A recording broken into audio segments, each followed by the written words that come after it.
The throne chamber of the Eternal Dominion shimmered like a blade held to starlight. Columns of violet glass climbed toward a ceiling alive with drifting nebula clouds, their glow folding across silver floors polished to mirror perfection. Every reflection converged on the figure at the center, Grand Strategist Vortal, six-eyed, composed, his posture the geometry of triumph.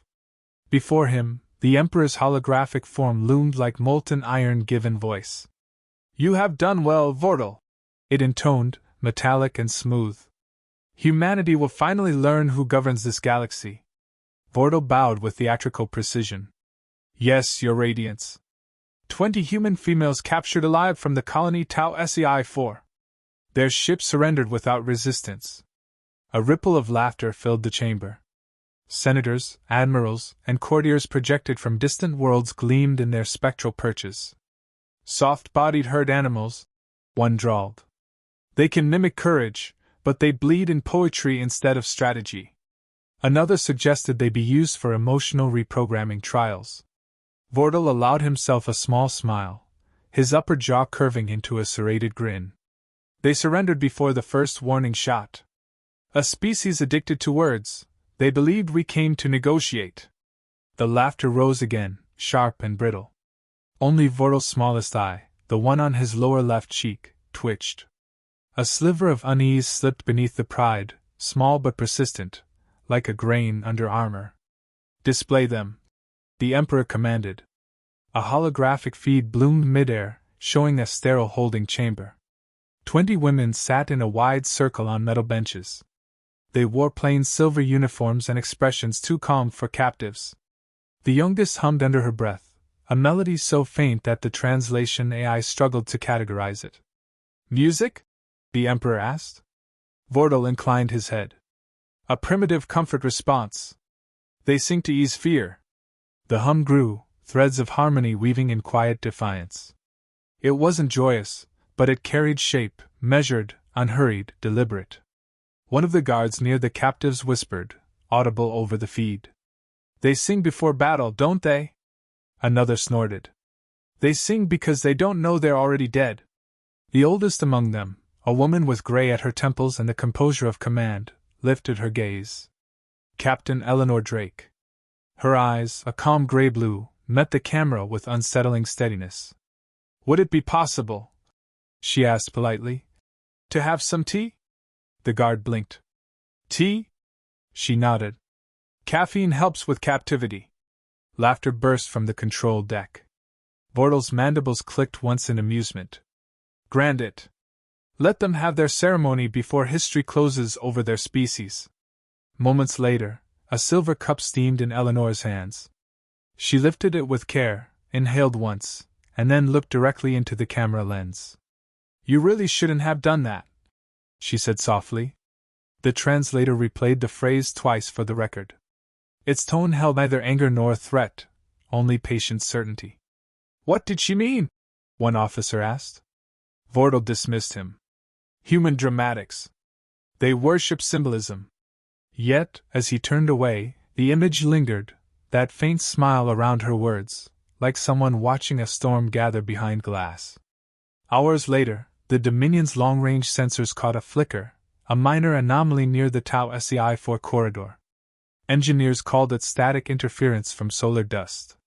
It vanished after 30 seconds. Vortal signed the report unread. By the next cycle, minor glitches appeared across the communication grid. A few border colonies stopped transmitting. Data relays looped nonsensical fragments. "Congratulations on your capture. We're coming to pick them up." The messages repeated across channels in Old Earth binary, looping endlessly. "Propaganda," Vortal said.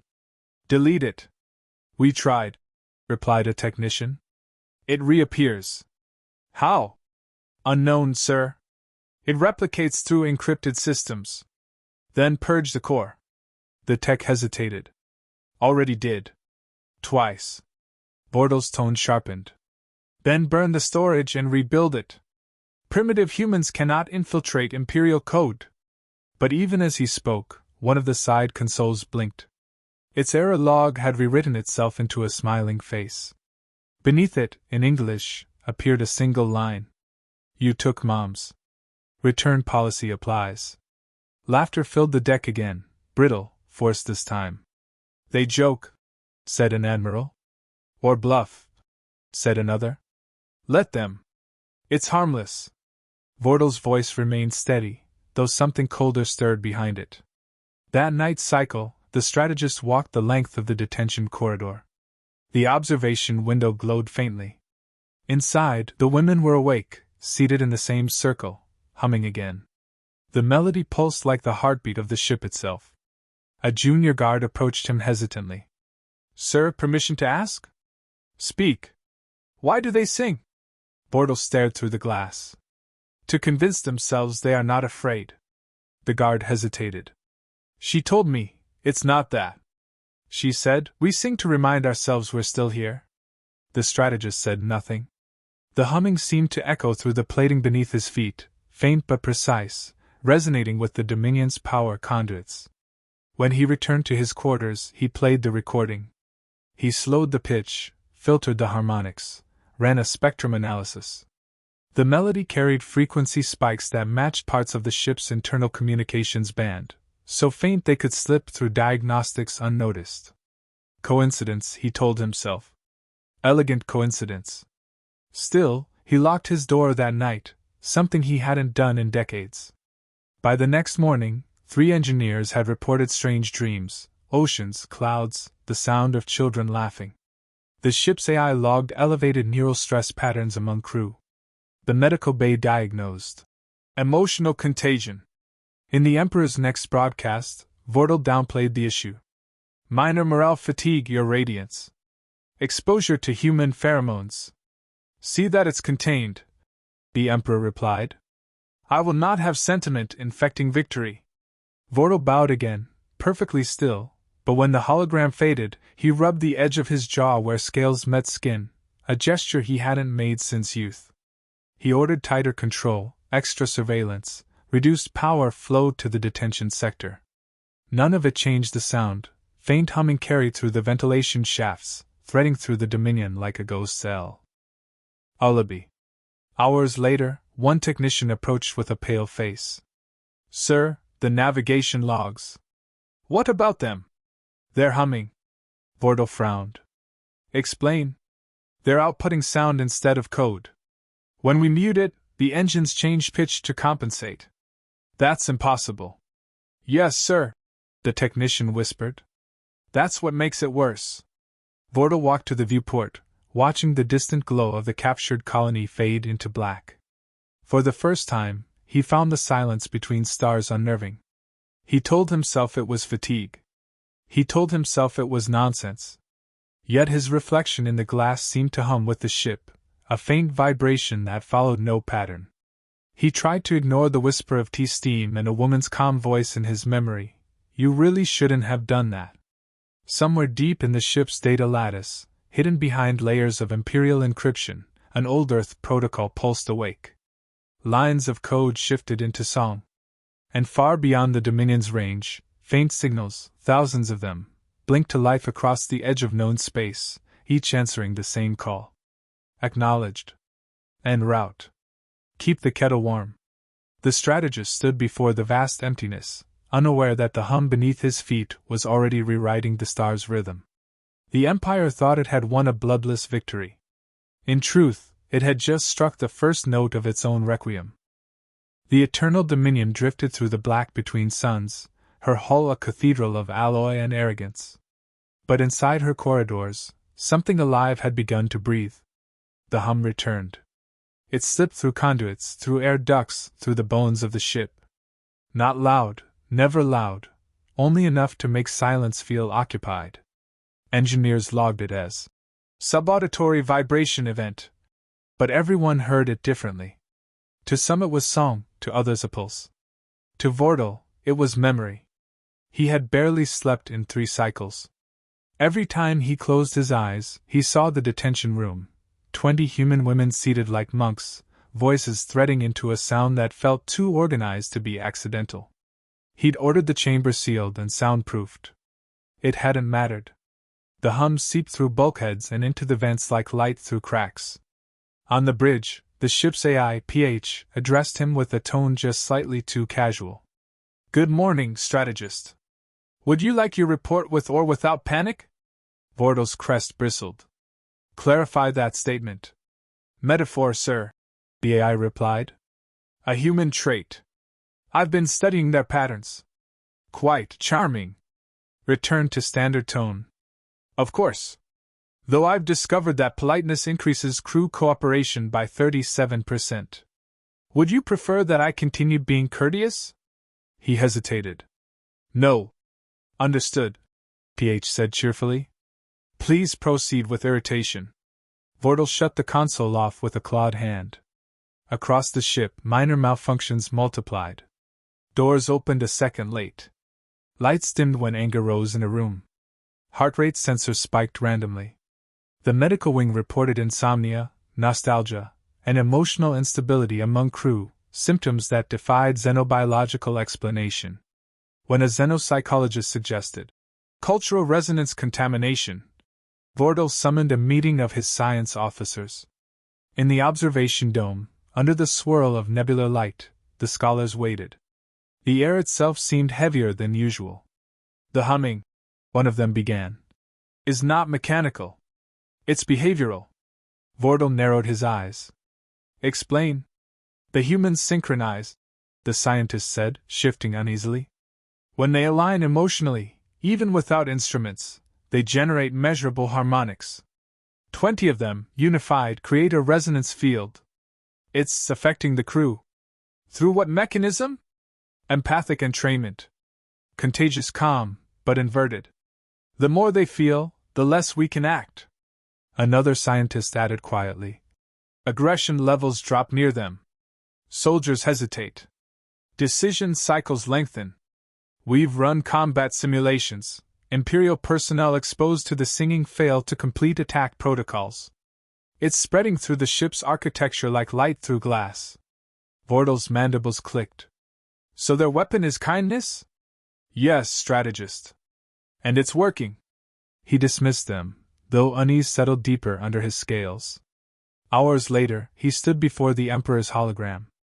The throne room projection glowed with cruel light. "Report," the Emperor demanded. Vordal kept his tone crisp. "Minor psychological degradation, Your Radiance.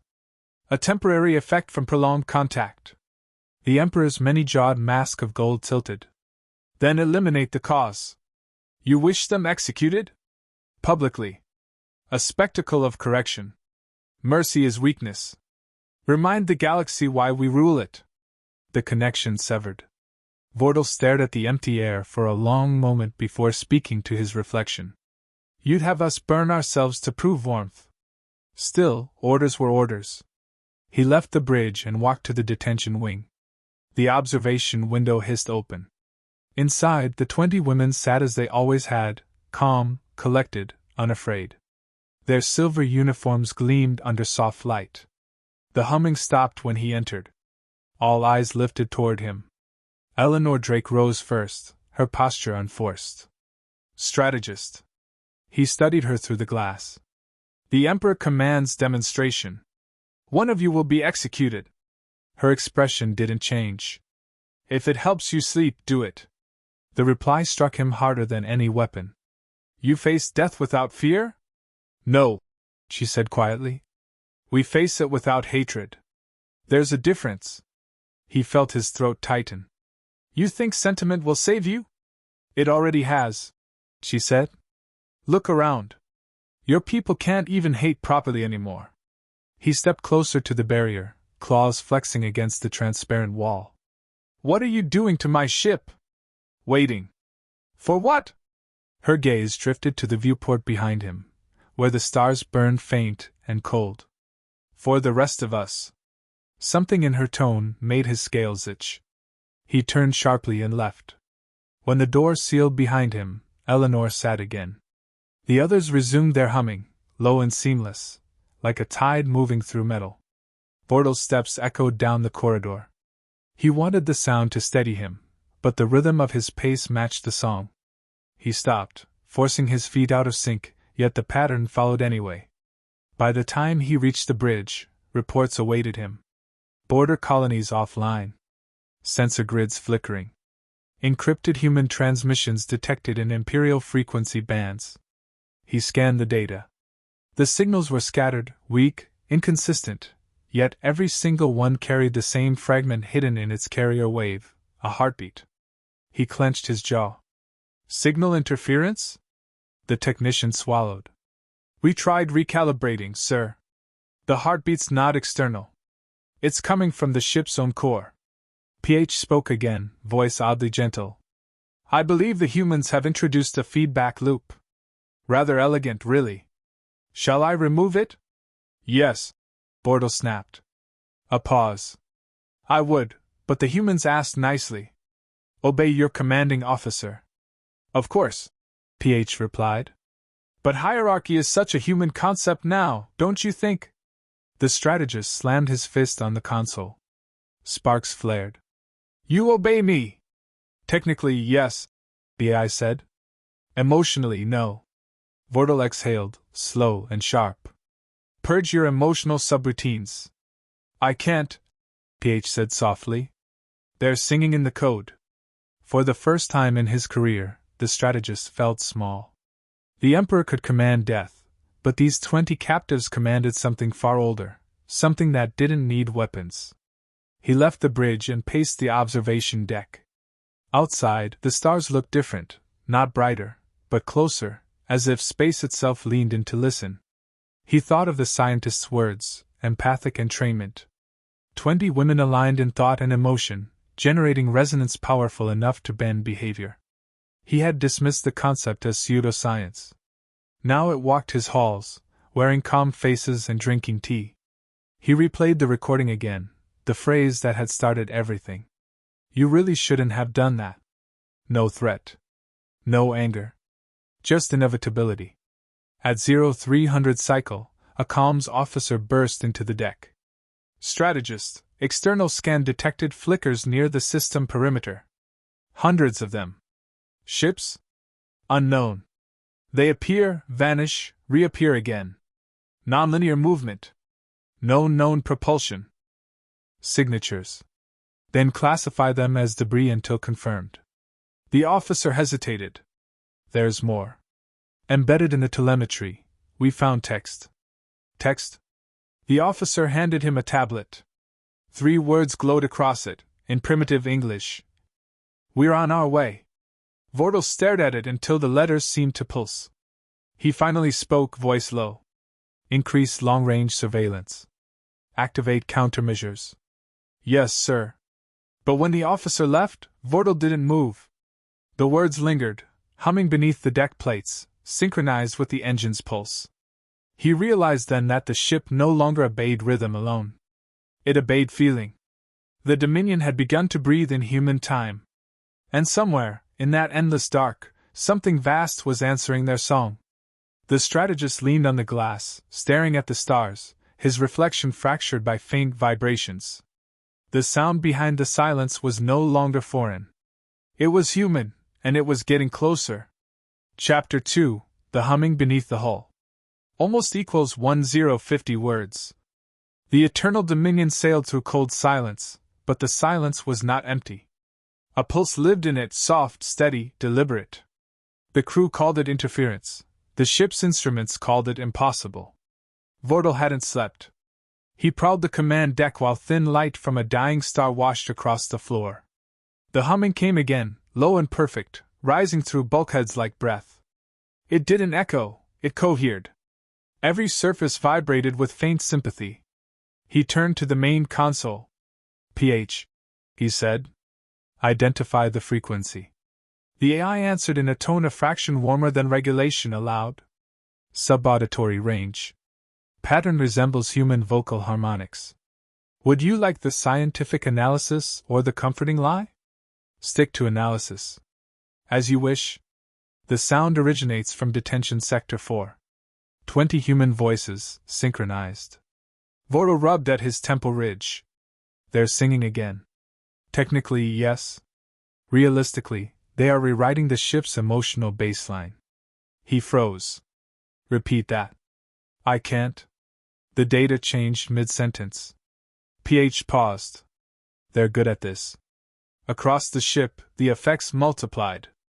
Air temperature drifted lower, lighting dimmed as though embarrassed. Officers quarreled less, moved slower, spoke softer. The armory reported half its guards standing still for minutes at a time, listening. At the medical bay, the xenopsychologist stood before Vortal's projection. It's behavioral resonance, she said. They're aligning our limbic activity to theirs. He frowned. Through song? Through feeling. When 20 minds hold identical emotional focus, the field spills beyond biology. We've recorded declines in hostility, increases in empathy, and disassociation from violent impulse. Exposure is cumulative. So their weapon is serenity. She hesitated. And it's working. He cut the feed. On the bridge, the Emperor's hologram already waited, haloed in gold flame. Report. Minor morale deterioration, sire. End it. You know what to do. Vortal's 6 eyes flicked upward. Execution will inflame curiosity. Then make it a lesson. The image dissolved, leaving the air colder. He marched to detention. The door opened on quiet faces and still hands. The song ceased the instant he entered, as if invited silence had meaning. Eleanor Drake looked up. Strategist. He met her calm with practiced disdain. The Emperor demands demonstration. One of you will die to preserve order. She rose steady. If it comforts you, do it. He studied her a long moment. You show no fear. I choose what I feed, she said. Fear grows when you indulge it. You believe your composure threatens me? I believe it confuses you. You mistake peace for weakness. Her tone was not defiant, it was factual, almost kind. He hated the tremor that rippled through his smallest eye. You're manipulating my crew. We're reminding them they still feel. Enough. He turned away, but her final words followed him out. When you start hearing your own heart, remember, it was always there. We just made you listen. He left before she could see his claws shaking. By the next cycle, the hum threaded through every deck.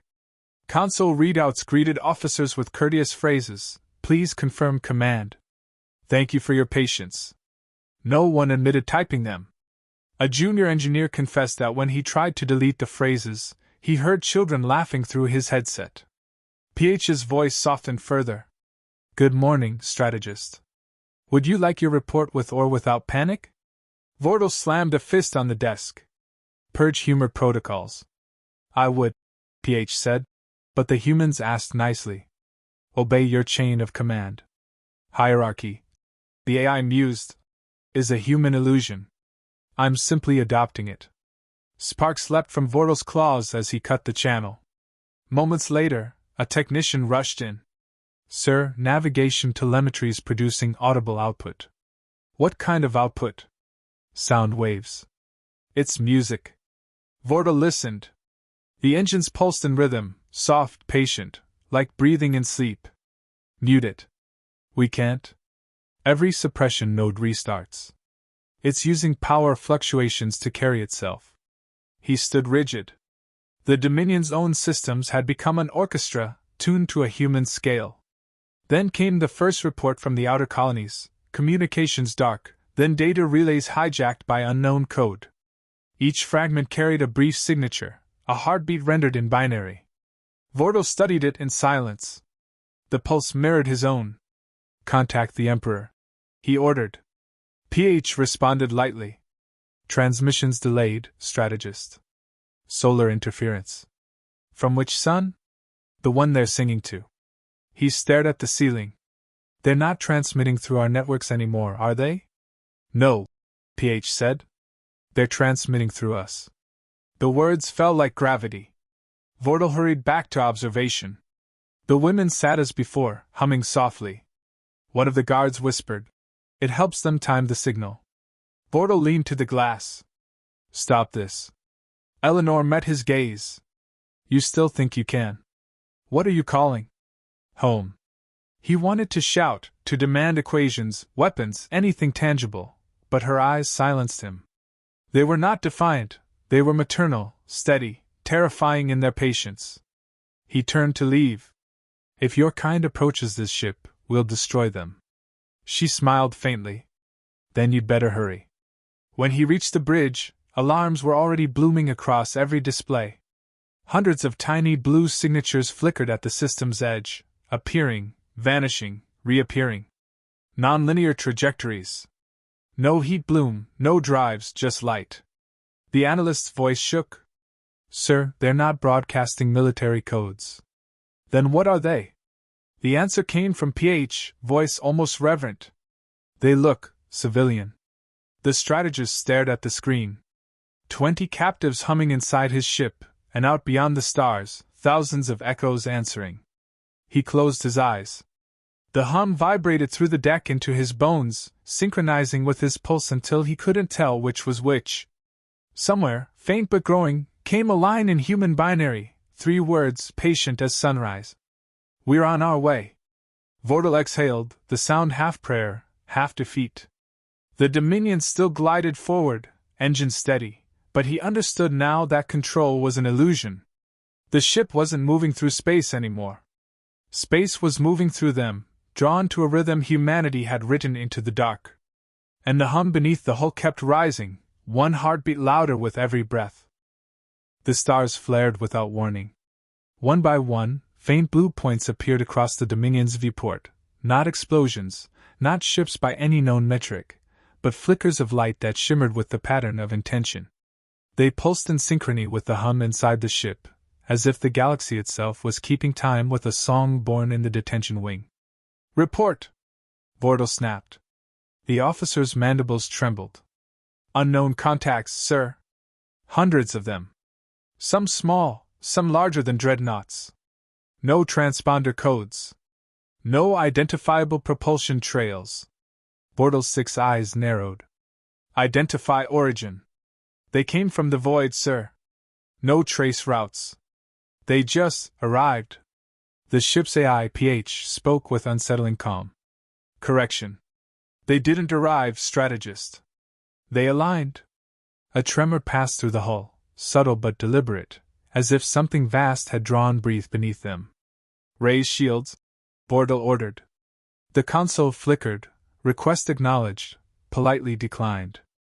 PH, he barked. Explain that. Human interference strategist. They've overwritten priority protocols with etiquette subroutines. Every defensive command now requires a thank you note. His claws dug into the railing. By all the stars, restore manual control. Of course, PH said pleasantly. Right after I finish brewing tea. The bridge officers exchanged terrified glances. None of them laughed. Outside, the blue lights expanded, revealing outlines, vessels shaped nothing like Imperial design. They lacked symmetry, bristling with irregular hull plating and painted names in human script. Little League Dream, Grandma's Blessing, Mercy, TX, the kindly reminder. Civilians.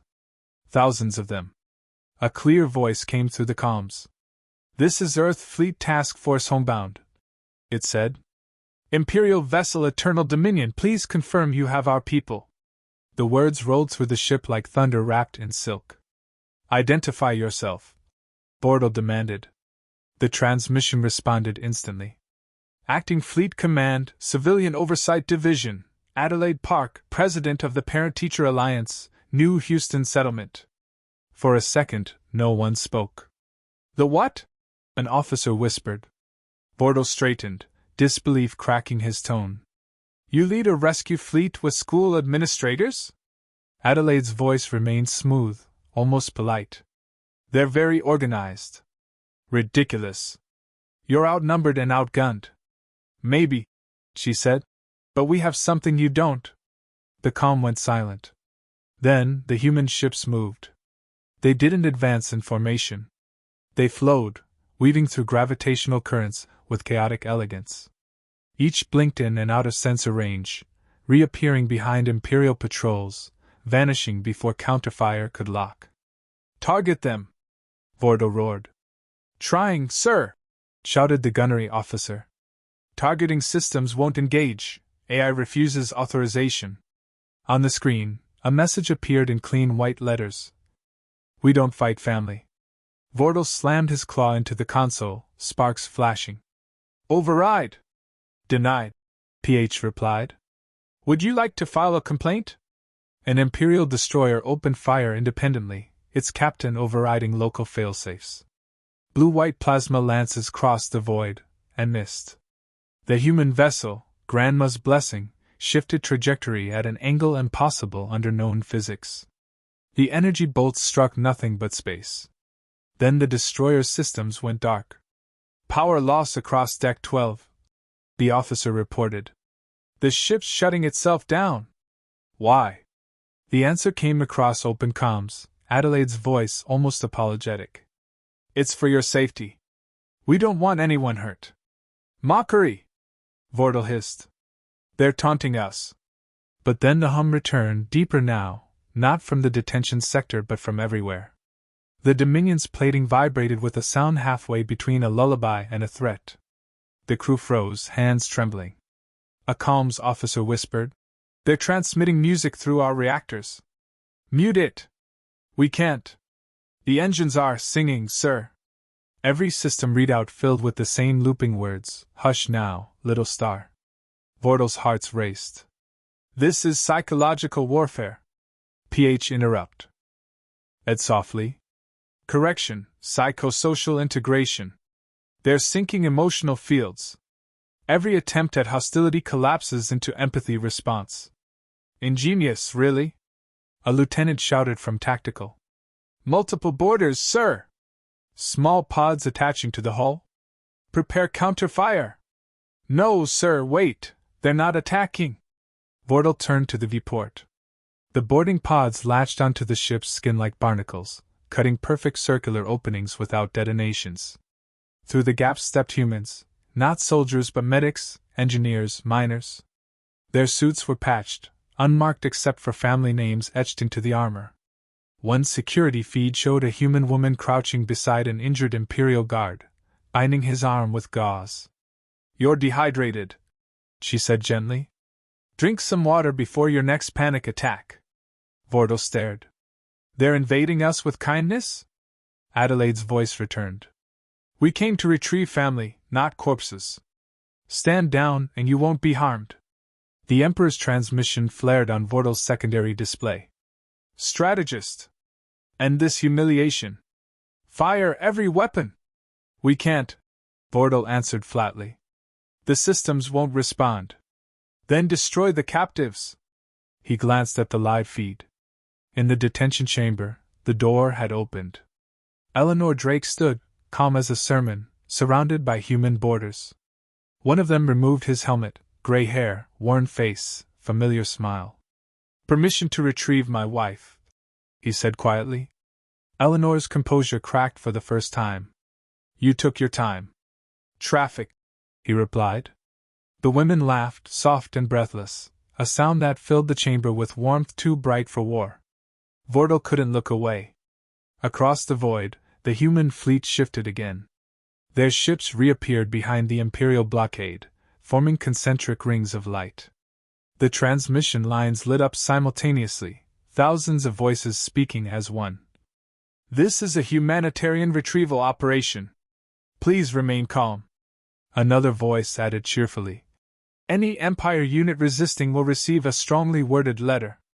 Some officers laughed, the hollow, terrified kind of laughter that tastes like surrender. Vordal gripped the railing. "They're everywhere," he whispered. A sensor officer confirmed it. "Sir, they're around every ship. Every world in range." Adelaide's tone softened. "You can't outfight a species built on patience." The Emperor screamed through the calm. "You dare!" Eleanor's voice cut through, steady and final. "We don't send soldiers for family." The stars outside shifted color. Every blue flicker pulsed once, synchronizing into a heartbeat rhythm visible even to the naked eye. The Dominion trembled under it, not from force, but from meaning. Vordal felt it hit his chest like gravity made personal. His rage dissolved into something nameless. PH's voice returned, quieter now. "They've reached full empathy saturation. Any attempt at aggression will collapse neural coherence." "What does that mean?" Vordal asked. It means, strategist, if you shoot, you'll feel their grief. The Emperor's hologram flared with fury. Then purge the infection. Purge. The image flickered and died. Across the deck, every console went dark except one. Its screen displayed a single sentence in English. Please stand by. Retrieval complete. Through the viewport, the human ships began to move again, not retreating, not pursuing, just drifting outward in quiet formation. No gloating. No banners. Only the hum, soft and resolute, echoing through metal and bone. The AI spoke once more, almost wistful. Transmission incoming. Eleanor's voice filled the bridge. Grand Strategist Vordal, you misunderstand us. This isn't vengeance. It's education. He swallowed hard. What happens now? Her reply was gentle, like a teacher correcting a child. Now you learn why we don't take hostages. Family doesn't vanish quietly. It calls back. The line cut. Vordal sank into the command chair, every muscle trembling. Around him, officers stood frozen, unsure whether to salute, flee, or pray. Outside, the last of the blue lights winked out, leaving the stars bare again. In the quiet that followed, the Dominion's own hum faded into stillness. The strategist exhaled, knowing what came next would not be war, but reckoning. And somewhere in the dark, the echo of that human lullaby whispered through the void. Soft, unstoppable, and homebound. Silence reigned across the Imperial network. Not the tactical silence of retreat, but the hollow quiet left when comprehension arrives too late. The Eternal Dominion drifted among motionless fleets, her engines pulsing faint blue in the aftermath of surrender. Grand Strategist Vordal stood at the viewport, his reflection fractured across the glass. Every sensor light blinked in rhythm with his heartbeat. Behind him, the bridge crew whispered in tones usually reserved for sacred halls. No one mentioned victory. No one dared. The Emperor's hologram reappeared, his once gilded armor dulled by static. Strategist, he rasped. Fire on them. I will not end my reign in silence. Vordal didn't turn. Sire, our systems remain unresponsive. Then purge the contamination. Sever the core. Do something. Vordal's voice dropped, quiet but steady. I've tried. It's not code anymore. Explain. It's emotion, he said. They've tied our systems to feeling. Any act of hostility collapses the lattice. The fleet now mirrors human empathy. When they feel, we feel. The Emperor's eyes widened. And what do they feel, strategist? Vordal hesitated. Love. Grief. Fury restrained by conscience. The Emperor slammed a clawed fist through the holographic throne's armrest. Then destroy the source. A tremor rippled through the Dominion before Vordal could respond. The viewport blazed with sudden light. Out of the void emerged a single ship, colossal, graceful, and radiant as dawn. Its hull glowed with concentric circles of energy, unarmed yet overwhelming. At its heart was a transparent bridge, and within it stood a woman in simple gray uniform. Captain Eleanor Drake. Her presence filled the chamber even through reinforced glass. Grand Strategist. Her voice came, calm as winter rain. Stand down. Vordal faced her hologram as it filled the deck. You've already won, he said bitterly. Why speak to me at all? Because victory isn't the point, she replied. Her gaze seemed to pierce straight through him. You captured 20 women. 20 lives tied to families, histories, and names. You called it a triumph. Tell me, do you understand what humans do when you touch what they love? He swallowed, every instinct screaming to look away. You retaliate. No, Eleanor said softly. We grieve first. And grief is patient. The Emperor's voice interrupted, seething. You dare lecture me, mammal? She turned her head slightly. No, your radiance. I pity you. Pity? The Emperor spat. Yes. Because you mistake cruelty for strength. You think mercy makes you weak. Vordal watched as the Emperor raised his hand to activate a weapon command that no longer existed. His voice cracked into the feed. I am the will of the Empire. I command war! Every console on the bridge illuminated with a single phrase. Request denied. Then the hum began again, deeper, slower. A heartbeat. It resonated through armor, through bone, through thought. Eleanor spoke over it, her tone neither triumphant nor vengeful. What you hear is Earth calling. We built our home on empathy and restraint. You thought it weakness. You believed it could be broken. So we gave you the chance to feel what it really means. The Emperor staggered back, gasping. What have you done? We call it the maternal protocol, she said. Every imperial system now reflects the emotional state of its operators. When you choose cruelty, your own mind collapses beneath its weight. When you choose compassion, your systems remain stable. You'll destroy us, he wheezed. Eleanor's expression softened. No. We'll remake you. On the Dominion's bridge, officers dropped to their knees. Tears ran unbidden as visions flooded their minds, memories not their own, a mother holding a child, a soldier returning home, a funeral beside a blue ocean. Each image carried a weight their kind had never known. Vordel clutched the railing, breath catching as warmth spread through his chest, a sensation alien yet undeniable. He had spent his life calculating victory. He had never considered tenderness as strategy. Eleanor continued, voice quiet but commanding. We didn't come to conquer. We came to remind. The Emperor's image flickered violently. You think mercy gives you power? Mercy is power, she said. It's what you can't replicate. What keeps you from extinction? He snarled. We will recover. We will rebuild. Eleanor inclined her head. Good. Just do it better. Her hologram turned to Vordel. Grand strategist, do you understand what's happening? He nodded slowly. You've infected us with empathy. Not infected, she corrected gently. Woken. Her image faded, replaced by a single written message. Humanity doesn't conquer. We correct. For a long moment, no one spoke. The hum lingered, softer now, like the heartbeat of something vast receding into the distance. PH, the ship's AI, broke the silence. Its tone had changed, warm, measured, almost human. Good morning, everyone. Let's try empathy today. The lights brightened. Systems rebooted. No imperial insignia appeared, only a blank screen awaiting new purpose. Vordel exhaled, sinking into his chair. What happens now? No, PH said. We learn to live with ourselves. Outside, the human fleet began to disperse, fading one by one into folds of light. They left no debris, no trace of occupation, only the soft afterglow of what they'd taught. Hours passed. No one spoke above a whisper. The Emperor's final transmission reached the Dominion faint and broken. They're everywhere. Orbiting every Imperial world. They didn't take a single planet. Why? Vordel closed his eyes. Because they didn't come to win.